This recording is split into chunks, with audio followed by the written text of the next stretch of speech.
자, 여러분 안녕하세요. 오랜만에 지구학 영상을 이렇게 찍게 되었는데, 이번 시간 영상은 기말고사 이후에 우리가 진도를 나가지 않았던 그 두 단원에 대해서 차례대로 두 개의 영상에 걸쳐서 촬영을 할 예정이에요. 첫 번째 영상은 오늘 바로 며칠이야? 1월 28일 금요일에 저녁에 이렇게 촬영을 하게 되었는데, 오늘 밤에 올릴 예정입니다. 이거는 모두가 봐야 하는 영상이 아니죠, 당연히. 정시를 한다는가 뭐 최저를 맞춰야 되는데 지구학 원에 응시할 사람만 선택적으로 보면 됩니다. 보고 싶은 사람만. 근데 굳이 이 파트를 제끼지 않고 하는 이유가 뭐냐, 모의고사를 풀어봤다면 알겠지만 이쪽 파트가 굉장히 많이 나와요. 여기 다음 단원이랑. 그래서 안 할 수가 없기 때문에 촬영을 해보겠습니다. 일단 이 앞에 여기 부분은 별로 중요하지 않아요. 교과서 기반으로 내용을 살펴보면 뭐 여기 아인슈타인과 프리드만의 우주론 모형이 있는데, 이 사람들은 각각 정적인 우주와 뭐 팽창하는 우주, 이런 식으로 이론을 주장한 거예요. 별로 중요하지 않기 때문에 넘어가겠습니다. 그냥 아인슈타인은 우주가 항상 뭐 일정하다, 정적인 우주론, 프리드만은 우주는 변한다, 뭐 동적인 우주론, 이런 건데 전혀 깊이 안 봐도 됩니다. 문제 거의 안 나오니까요. 뭐 보고 싶으면은 어디 참고서 같은 데 나와 있을 텐데 그냥 간단하게 그렇구나 하고 넘어가면 된다. 이 다음 부분이 훨씬 중요해요. 허블 법칙과 우주 팽창. 허블 법칙 굉장히 중요하죠. 우리가 지구학에 관심이 없어도 허블이라는 이름은 들어봤을 거예요. 뭐 허블 망원경 이런 것도 있고 허블 법칙도 있으니까. 그래서 이 뭔가 이름만 들으면 어려운 허블 법칙의 정의란 무엇인가? 여기에 써 있죠. 은하들의 후퇴 속도는 거리에 비례하여 커진다는 허블 법칙. 즉 허블 법칙은 은하의 후퇴 속도는 거리에 비례하여 커진다. 만약에 어떤 은하가 가까이 있는 은하가 있고 멀리 있는 은하가 있다면 가까이 있는 은하보다 멀리 있는 은하가 더 빨리 멀어진다. 멀리 있는 은하일수록 더 빠르게 멀어진다는 게 허블 법칙이에요. 그래서 허블 법칙은 공식도 있답니다. V는 HR인데 여기서 말하는 V는 은하의 후퇴 속도, R은 당연히 은하까지의 거리고 H가 허블 상수다 라는 건데, 일단 쭉 볼게요. 일단 여기 허블 법칙이랑 그래프를 보면은 우리가 허블 법칙의 정의 자체를 이 그래프에서 살펴볼 수 있죠. 지금 가로축은 거리, 세로축은 후퇴 속도인데 그래프가 이렇게 정비례하는 모습을 볼 수 있어요. 그럼 이 그래프의 의미가 무엇인가? 거리가 먼 은하일수록 후퇴 속도가 빠르구나. 말 그대로 허블 법칙의 정의 그 자체죠. 이렇게 볼 수 있는데 이것의 의미가 무엇인가? 먼 은하일수록 빠르게 멀어진다는 사실은 우주가 팽창하고 있다는 걸 의미한다. 이 허블 법칙의 결론은 우주가 팽창한다예요. 팽창. 그래서 여기서 우주의 팽창을 간단하게 잠깐 그림을 통해 이해해보면은, 만약에 우주가 어떻게 팽창하는지 나타낸 거예요. 세 개의 은하가 있어요.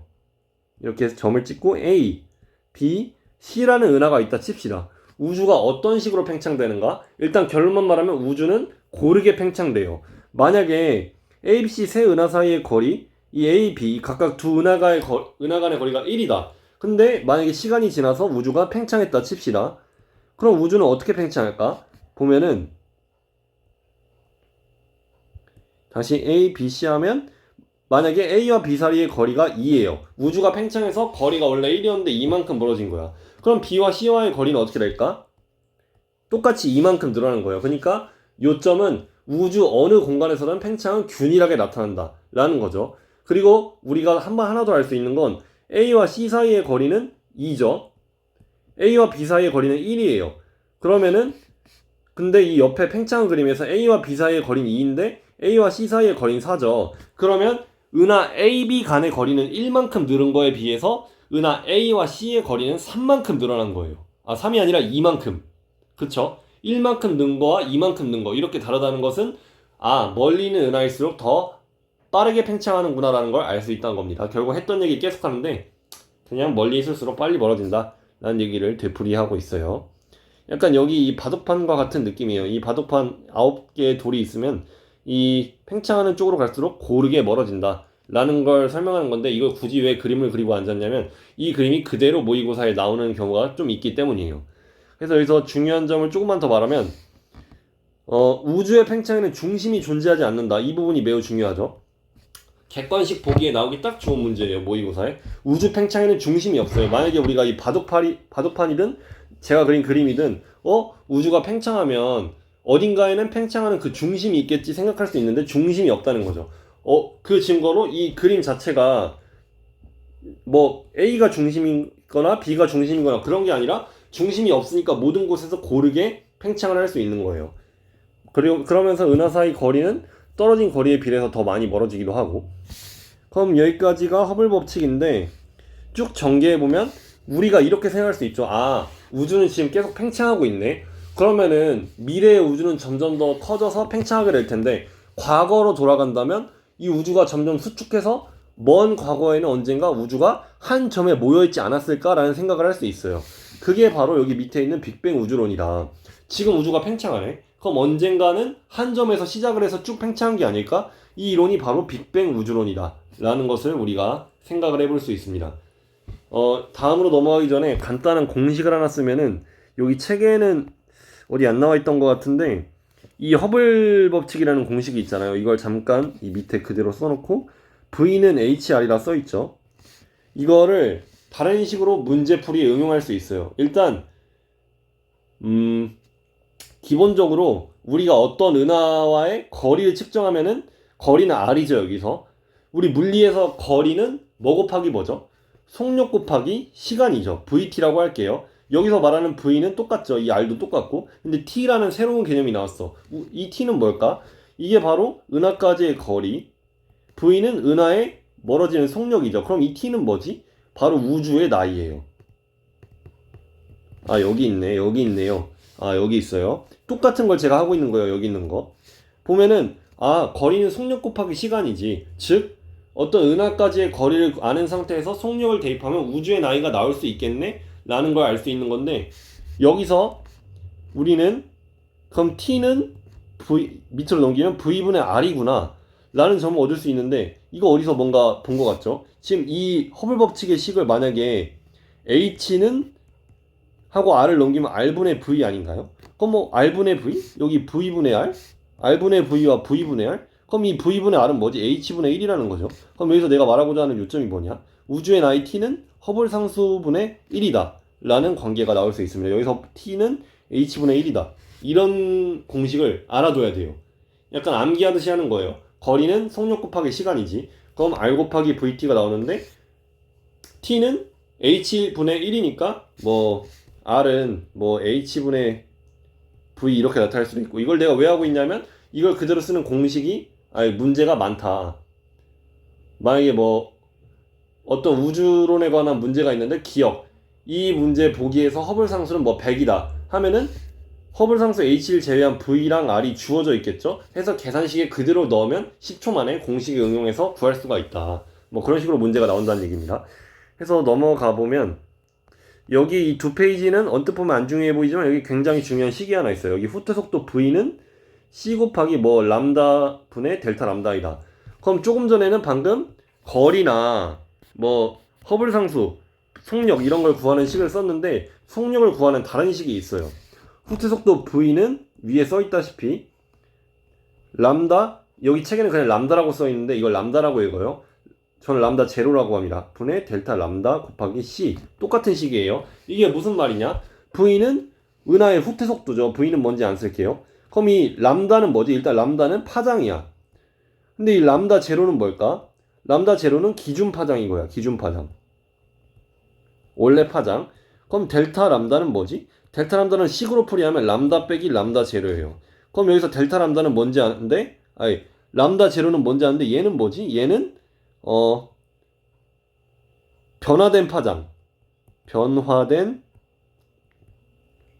파장인 거야. 그럼 이 델타 람다는 뭐라 할 수 있냐면 파장의 변화량이라고 할 수 있는 거죠. 지금 약간 무슨 말인지 사실 모르겠죠? 이해를 확 돕게 문제를 예시로 들어볼게요. 만약에 이런 문제가 실제로 되게 많이 나와요. 어떤 은하를 떠나서 어떤 빛이 있어요. 어떤 빛은 제가 한번 람다 베타라고 해볼게요. 이러한 이름을 가진 빛이 있는데 이 빛의 파장을 재보니까 230. 근데 똑같은 파장의 빛을 어떤 은하에서 관측했더니 그 은하에서는 230으로 안 나오고 이상하게 253으로 나오네. 그럼 왜 이 은하는 기준 파장보다 더 크게 숫자가 나올까? 적색 편이가 되고 있으니까. 이 파장의 길이는 230 나노미터가 원래인데 얘는 멀어지고 있으니까 적색 편이가 되어서 파장이 더 길어져서 253의 길이로 나오는 거예요. 그러니까 길이가 길어진 거죠. 적색 편이라서. 그럼 이 문제 그대로 대입해 볼게요. 이 은하가 멀어지는 속력은 무엇인가 하면 V는 그대로 넣는 거야. 람다 제로 230이라 했죠.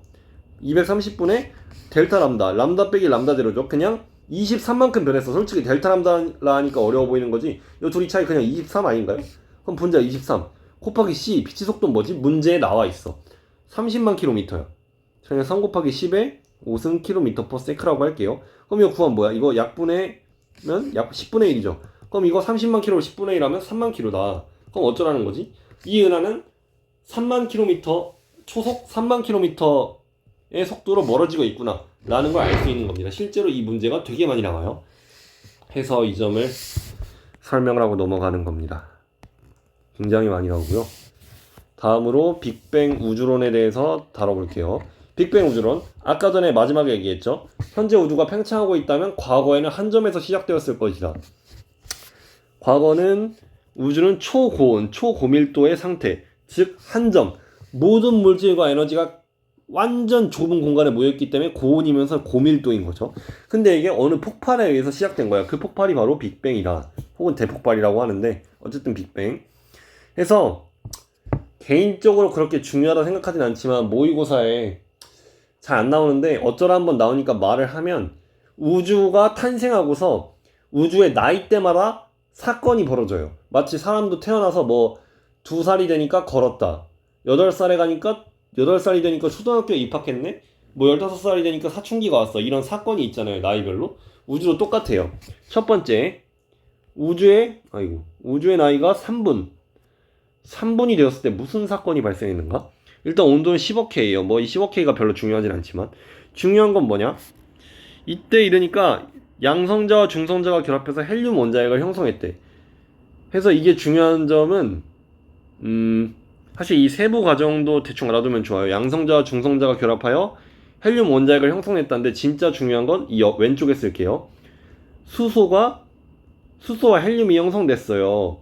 헬륨은 방금 전에 형성됐다 나왔죠. 양성자와 중성자가 결합하여 헬륨 원자핵 형성. 그럼 수소는 뭐지? 그냥 양성자가 그대로 존재하면 수소인 거예요. 그럼 이때 우주가 태어나고 3분 후에는 수소랑 헬륨밖에 없네. 그럼 수소랑 헬륨이 각각 몇 퍼센트의 비율로 있을까? 이 비율이 바로 3대 1이라는 거죠. 이거는 외워두면 좋습니다. 수소와 헬륨의 비율이 3대 1이다. 이게 여기엔 안 써있는데 왜 중요하냐면 이게 빅뱅 우주론의 근거 중 하나예요. 이게 뭔 소리지? 과학자들이 빅뱅 우주론이라는 이론을 내세웠을 때 아마 이 시기에 우주 초반에 수소랑 헬륨이 3대 1의 비율로 존재했을 것이다 라는 걸 예측했는데 실제 관측하니 그랬던 거야. 그래서 아하 맞네 근거가 되네 하고 빅뱅 우주론의 근거가 되었던 거예요. 이 점이 중요하고 하나 더 중요한 게 있어요. 여기 파트에. 이때 아직 뭐 양성자나 중성자는 뭐 결합을 했냐 어쨌냐 하지만 아직 전자는 외톨이야. 혼자야. 남하고 어울리지 못해요. 아직 어울리기엔 너무 우주가 뜨거운 거야. 화학 시간에 배우죠. 어떤 기체를 가열하면 이온화가 된다는 거. 전자가 빠져나가서. 그런 느낌인 거죠. 아직 너무 우주가 뜨거워서 전자가 혼자 싸돌아댕겨. 이온화돼서. 그렇다면 광자는 빛이거든요. 빛이 우리가 후레쉬를 딱 켜면 빛이 앞으로 가잖아요. 근데 후레쉬 빛이 안 보여. 왜냐? 전자에 가로막히니까. 아니 전자는 작지 않나요? 이때는 전자가 징글징글하게 많았던 거예요. 우주에. 먼지가 엄청나게 많으면 뿌연 것처럼 전자가 너무 많아서 빛이 다 산란돼. 그래서 우주가 불투명한 거야. 그래서 요점이 뭐죠? 우주가 불투명한 거예요. 지금은 우리 밤하늘을 보면 저 멀리 있는 별도 반짝반짝 보여. 근데 이때는 안 보였어. 그냥 하늘을 보면 그냥 뿌옇고 뭔가 뭔지로 모르겠어. 그냥 안개같이. 왜냐면 아직 전자가 썰어당기고 있어서 빛이 나아가지 못한 거죠. 그래서 이 3분의 요점은 수소 헬륨 3대1 우주 불투명. 끝. 다음 우주 38만 년 온도 3000켈빈. 이건 중요해요. 이건 38만 년이랑 3000켈빈 둘 다 외워야 돼. 왜냐면 재수없게로 모의고사 보기에 이게 종종 나오거든요. 우주는 38만 년 전에 온도가 3000켈빈이었다. 3000켈빈이 왜 중요한가? 아까 전에 전자가 계속 돌아다니고 있다 했는데 이제야 3000도가 되니까 드디어 전자가 양성자와 결합해서 수소 원자가 형성됐네. 드디어 전자가 양성자와 결합했다는 거야. 이게 중요해요. 그래서 드디어 빛이 나아갈 수 있는 거야. 드디어 광자들은 직진하게 됐다. 이때부터 여기 써있진 않지만 투명 우주가 생긴 거야. 투명 우주. 드디어 좀 맑게 개인 거지. 아침에 마치 새벽에 밖에 산책하러 나갔는데 안개가 너무 뿌예. 근데 한 9시 되니까 안개가 다 갰어. 딱 그런 느낌인 거죠. 그 점이 중요하고, 하나 더 중요한 건, 어쨌든 이때 광자가 드디어 돌아다니잖아요. 빛이 드디어 돌아다녀. 근데 지금은 38만 년 전이 아니죠. 38만 년 전에서 지금 한 140억 년도 지나서 오늘에 이르기까지 이 빛이 이때 광자들이 계속 돌아다닌 거야. 정말 오랜 세월 동안 힘들었겠죠. 힘드니까 온도가 낮아져. 온도가 낮아지고 낮아지면서 파장도 함께 길어져. 그래서 파장이 길어져서 2.7켈빈의 흑체 복사로 관측돼. 이거 매우 중요해요. 2.7 이온화 돼 있는데 다 필요 없고 2.7켈빈의 흑체 복사. 이거 상당히 중요합니다. 상당히. 3000년, 우주 나이 3000년이 됐을 때, 3000년이래. 38만 년이 되었을 때 3000켈빈의 빛이 이제서야 해방돼서 움직여. 그리고 그게 오늘날에 와서는 2.7도, 도는 아니죠. 사실 1.7켈빈의 흑체 복사로 관측되는데 이게 뭐지? 이게 바로 우주 배경 복사인 거야. 이거 별 5개 정도 돼요. 매우 중요하다. 이때 38만 년 전의 빛이 오늘날에는 2.7켈빈의 우주 배경 복사로 관측이 된다. 라는 것이 매우 중요합니다. 여기에 이 다음 페이지쯤에 나오는데 아까 전에 여기 수소헬륨 3대1이 빅뱅 우주론 근거라 했잖아요. 이게 근거 1번이면 얘가 근거 2야. 이거 두 개가 빅뱅 우주론이 진짜라는 근거 2개인 거죠. 우주 배경 복사는 다음 페이지인가? 여기 다음 페이지에 보면은 어디 써있진 않는데 여기 있네. 이 빛이 우주의 모든 방향에서 오고 있어. 만약에 우주가 동서남북 위아래 6개의 방향이 있다 치면 우주 배경 복사가 동쪽에서만 관측되는 게 아니라 우주 어느 쪽을 봐도 다 보이는 거예요. 신기하다. 이 빛은 우주 어느 쪽을 봐도 똑같이 2.7켈빈의 강도로 보여. 아니 그러면 세기도 똑같고 방향도 똑같은 빛이 우주 어딜 봐도 우주 어느 방향을 봐도 보이네? 그럼 이게 말이 되나?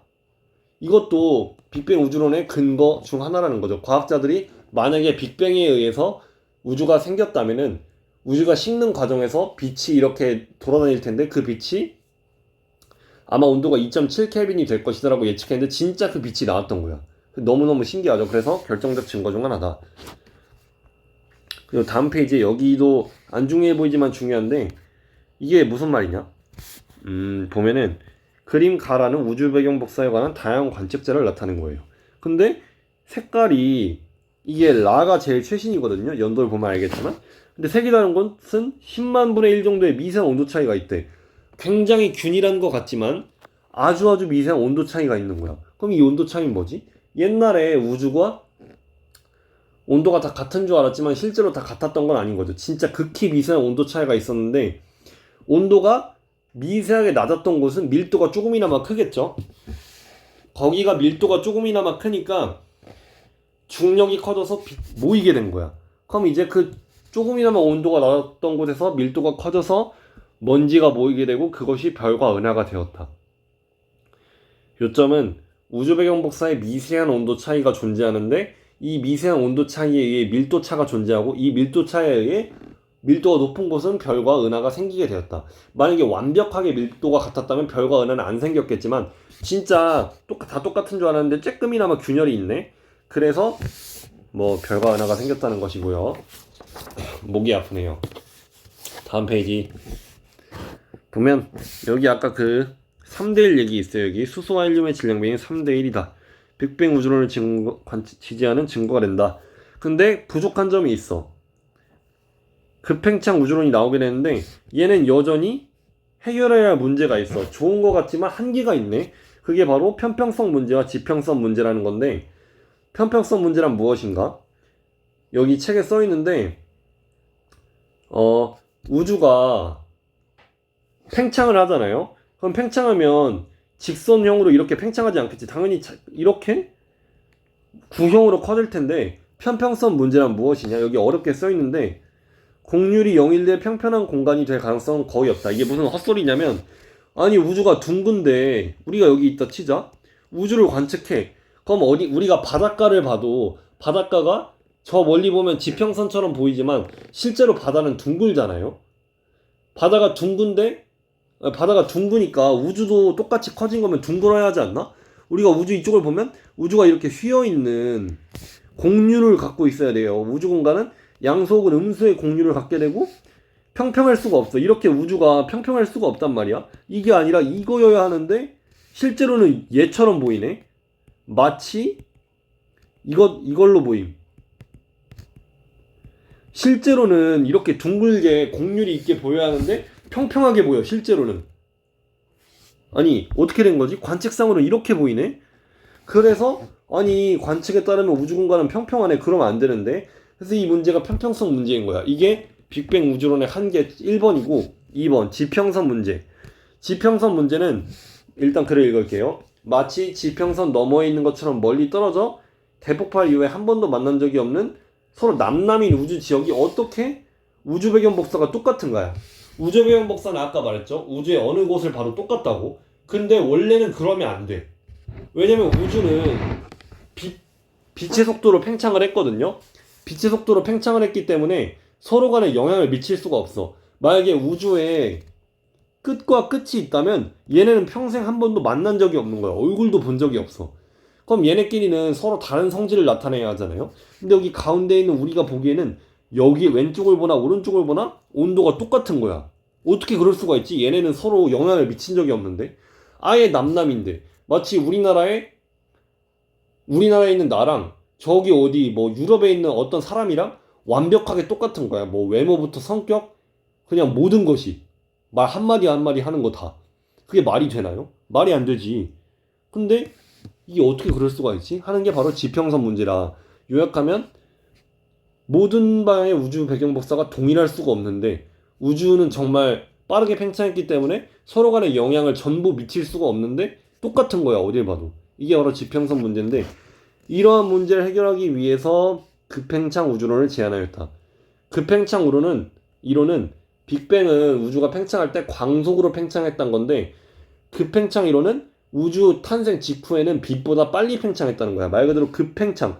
갑자기 짧은 시간 동안 급격하게 팽창했다는 주장인데 이것의 이론이 의미가 뭐냐면 앞서 말한 편평성 문제와 지평선 문제를 해결했어요. 어떻게 해결했냐면 편평성 문제. 아니 우주는 원래 둥글어야 되는데 왜 평평하게 보일까? 원래는 이게 맞고 이게 아닌데 왜 실제 관측은 오른쪽처럼 평평하게 보일까? 그게 왜냐면 우리 바닷가를 볼 때 지구는 둥글죠. 우리 여기서 봐. 지구는 둥글어. 바다도 둥글겠지? 근데 우리가 바다를 봐. 그럼 바다의 둥근 면이 보이나요? 그냥 저 멀리 그냥 지평선이 있는 것만 보이지. 그럼 어떻게 보면 바다는 평평한 것 같아. 실제로 둥글지만. 그쵸? 똑같은 거야. 우주도 실제로는 둥글지도 몰라. 근데 만약에 우주가 이만큼 크다고 가정합시다. 인간이 여기 있어. 우주가 너무너무 커. 그래서 인간이 이렇게 이쪽을 보거나 이쪽을 볼 때 어딜 봐도 우주가 마치 평평해 보이는 거야. 너무 크니까. 원이 요만한 상태에서 이렇게 하면 당연히 둥글어 보이겠지만 말도 안 되게 큰 상태에서 이렇게 보니까 평평해 보이는 거야. 그래서 그런 것이다라고 나름 해결을 했다. 급팽창해서 너무 커버리니까 그 곡률이 관측이 안 되는 거죠. 써있나 여기? 공간의 크기가 매우 커지게 되면 우주가 사실 휘어져 있더라도 관측되는 우주의 영역은 평평하게 보인다. 진짜 멀리 보면 둥글진 모르겠지. 둥글지도 모르지만 우리 인간의 눈에는 그렇지 않다. 마치 풍선을 엄청 크게 불면 우리가 풍선을 불면 둥글지만 풍선을 영동고만큼 불면 나름 평평해 보이지 않겠어요? 그런 느낌하고 비슷한 거죠. 다음 지평선 문제를 해결했는데 이건 뭐냐면 우주는 매우 작은 상태에서 급격하게 커졌기 때문에 이게 급팽창 이론은 급팽창했다가 포인트잖아요. 그럼 급팽창하기 전에 지들끼리 정보 교환이 가능했던 거야. 쉽게 이해하면 돼요. 어렵게 생각하지 말고. 원래 빅뱅 이론에서는 우주가 너무 커지니까 지들끼리 교류를 못해서 우주의 온도가 어디에서는 같을 수가 없다가 포인트인데 급팽창 이론은 급팽창하기 전에는 지들끼리 완전 옆집 이웃사람 마냥 붙어있어서 교류하다가 급팽창 이후에 남남이 되었단 얘기야. 뭔 소린지 이해해줘. 급팽창 이전에 이미 지들끼리 상호작용을 했기 때문에 급팽창을 해버려서 이제 남남이 되어버린 이후에도 온도가 동일하게 관측된다 라는 것이죠. 그렇게 할 수 있고 이제 마무리를 하려는데 여기 이 그래프도 모의고사에 자주 나와요. 급팽창 이론을 설명하는 건데 예전 모형은 빅뱅 모형이에요. 빅뱅 모형 급팽창 모형인데 빅뱅 모형은 우주의 크기가 이렇게 일정하게 커졌다고 가정해. 계속 커지고 있는 거야. 근데 급팽창 이론은 우주 탄생 완전 초반에 팍 커진 거지. 그럼 이 완전 팍 커지기 이 앞에 부분에서 서로 영향을 미쳤다라고 할 수 있는 게 급팽창 이론이에요. 그럼 우리는 이렇게 생각할 수 있을지도 몰라. 아, 빅뱅 이론은 틀렸고 급팽창 이론은 맞는 거네. 그게 아니에요. 빅뱅 이론은 맞아. 근데 문제점이 있어. 한계점. 지평선 문제와 평평선 문제가 있는데 그 점을 이 급팽창 이론이 보완을 한 거야. 빅뱅 이론은 폐기되고 급팽창 이론이 뜬 게 아니라 빅뱅 이론을 보완하는 게 급팽창 이론이다. 이런 식으로 이해를 하면 좋습니다. 어쨌든 오늘 영상은 이게 몇 분짜리인지는 모르겠지만 26분짜리가 될 텐데 볼 사람 유익하게 봤으면 좋겠습니다.